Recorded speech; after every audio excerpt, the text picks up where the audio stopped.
Hello buddies, what's up? It's me Anjali. Now I will going to continue reading for enjoyment. The House at Riverton, part 13.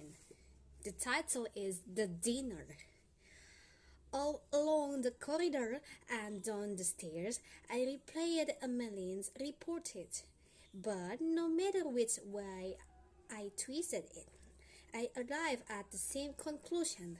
Something was amiss.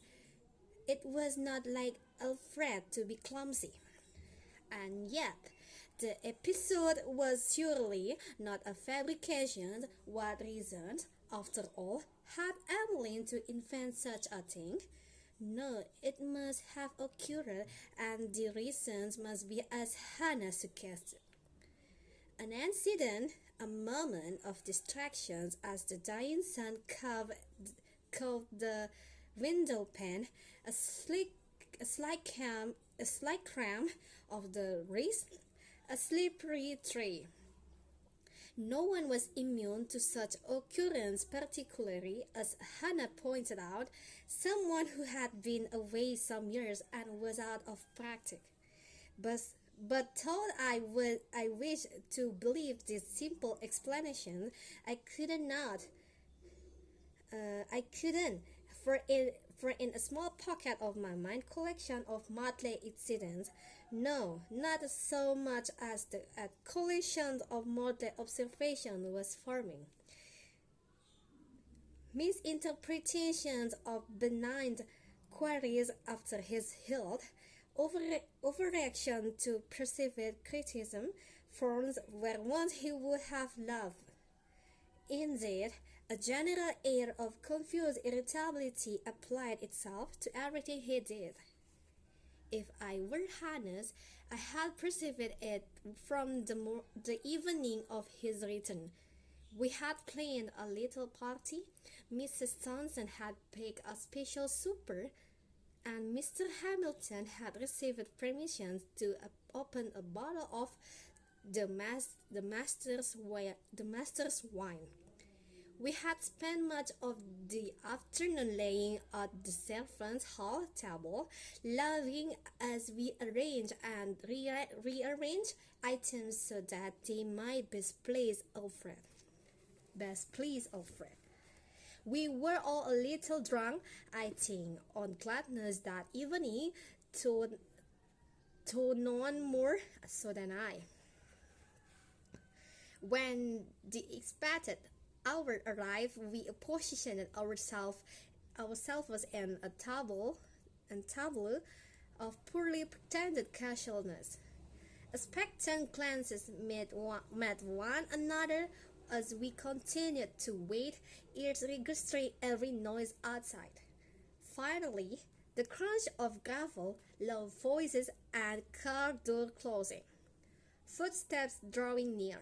Mr. Hamilton stood, smoothed his jacket, and took up position by the door. A moment of eager silence as we awaited Alfred's knock, and then the door was opened and we were upon him. It was nothing dramatic. Alfred didn't run or rave or cower. He let me take his hat, and then he stood uncomfortably in the doorjamb as if afraid to enter. Schooled his lips into a smile. Mrs. Townsend threw her arms around him, dragging him across the threshold as one might a resistant roll of carpet. She led him to his seat, cast of honor to Mr. Hamilton's right, and we all spoke at once, laughing, exclaiming, recounting events of the past 2 years, all except Alfred, that is. Oh, he made a stab at it, nodded when required, provided answer to questions, even managed another strangled smile or two, but they were the response of an outsider. Of one of Lady Violet's billions, contriving to please an audience set on including them. I was not the only one to notice. I saw the tremors of Annie's pulling at Mr. Hamilton's robe, and welcome a knowledge arranging itself of Nancy's. But we never spoke of it, never came closer than the day the Luxtons came to dinner, the day Miss Starling overheard her ill-received opinions. That evening, and the other observations I had made since his arrival were left to lie dormant. We all picked up the slack and remained complicit in an unspoken pact not to notice things had changed. Times had changed and Alfred had changed. In the absence of a suitable hostess, Hannah, much to her amused vexations, had been given the duty of assigning places. Her plan was hastily sketched on a sheet of lined notepaper, jagged along the edge where it had been torn from a book of similar sheet.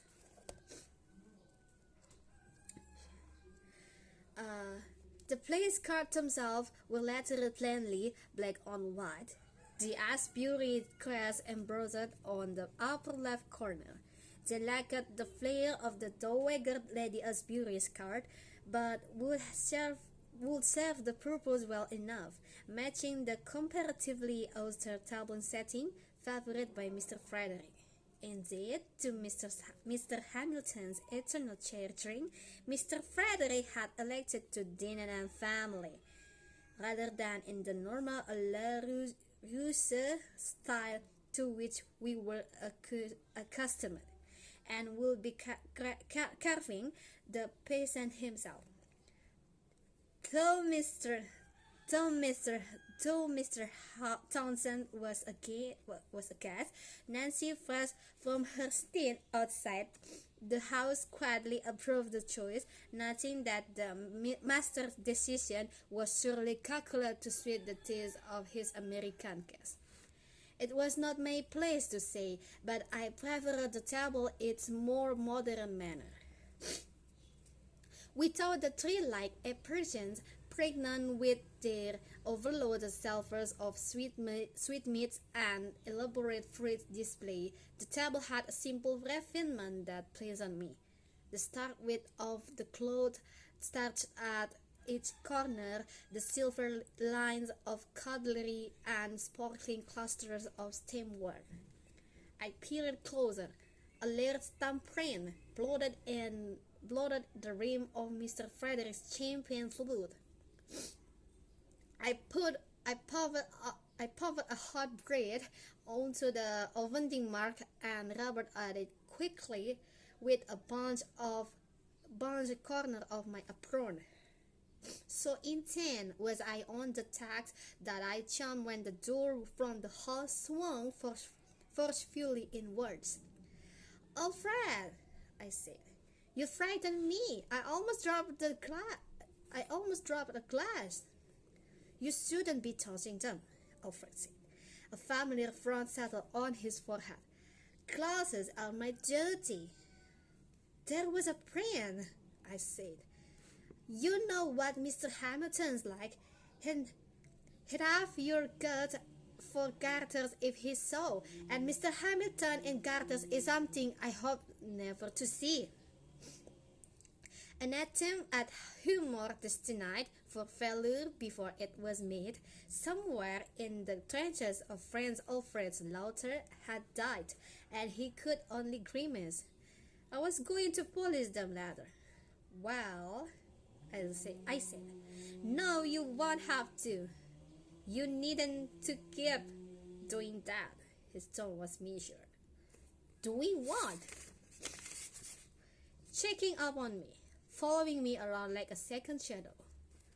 "I'm not. I was just laying the place cards and I saw a fingerprint. And I told you I was going to do it later." "All right," I said quietly, setting the glass back in place. "I leave." Alfred granted his gruff satisfaction as pulled a cloth from his pocket. I fiddled with the player's card till they were already straight and pretended not to watch him. His shoulders were hunched and raised stiffly so that his body turned from me.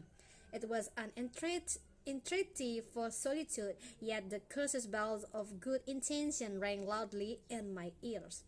Maybe if I drew him out, learned what was bothering him, I could help. Who better than me? For surely I had not imagined the closeness that had gone between us while he was away. I knew I had not. He had said as much in his letter. I cleared my throat to speak, proceeded softly to say, I know what happened yesterday. He gave me no appearance of having heard, remained focused on the glass he was polishing. A little louder. I know what happened yesterday in the drawing room. He stopped, glass in hand, stood very still. The offending words hung like fog between us, and I was struck by an overwhelming wish to retract the utterance.